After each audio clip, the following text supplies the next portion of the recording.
Wahawani bainan nas, aku hina di tengah mereka.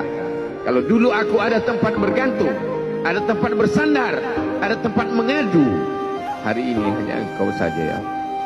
Datanglah malakul jibal, malaikat penjaga segala bukit di atas dunia. Kau tunjuk mana bukit yang paling besar ya Muhammad, akan kutimpakan kepada mereka. Hati yang luka biasanya akan marah, akan kecewa, tapi itu tidak terjadi pada Nabi Muhammad sallallahu alaihi wasallam. Apa yang dia katakan?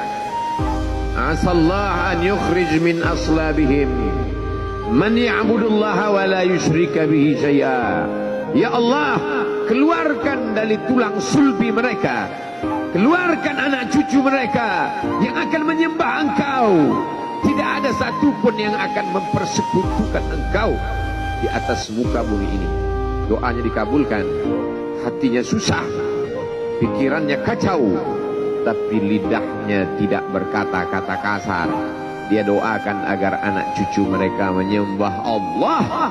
100% penduduk Taif hari ini bersyahadat asyhadu an la ilaha illallah wa asyhadu anna Muhammadan Rasulullah. Doa orang yang teraniaya, doa orang yang terzolimi. Dia berhenti di sebuah kebun.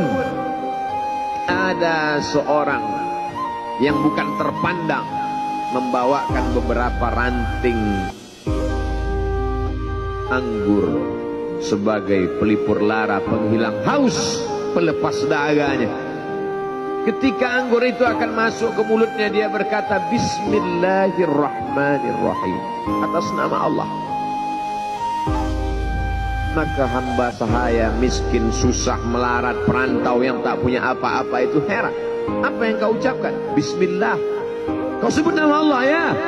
Tidak ada satupun orang di kampung ini kalau makan menyebut nama Allah.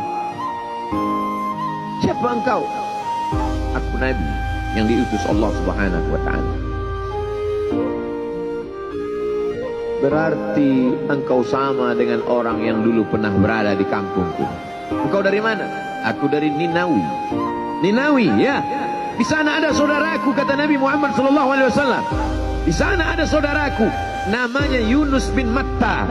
Yunus bin Matta adalah saudaraku.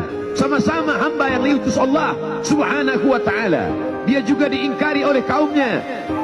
Dia masuk ke dalam lautan, ditelan seekor ikan dalam 3 kegelapan. Gelapnya tengah malam, gelapnya lautan, gelapnya perut ikan. Dia berserah kepada Allah. La ilaha illa anta subhanaka inni kuntu minal zalimin. Begitu cara Allah mengingatkan Nabi Muhammad SAW. Apa yang kau rasakan hari ini belum ada apa-apanya dengan apa yang pernah dirasakan oleh Yunus bin Matta. Mendengar itu langsung saja Adas bersimpuh sujud mencium lutut Nabi Muhammad SAW. Dia tidak mulia, dia hamba sahaya, dia miskin, dia perantau, tapi dia sempat mencium tangan Nabi Muhammad SAW. Dia sempat menghilangkan dahaga dari leher Nabi Muhammad SAW. Pertemuan yang berkesan.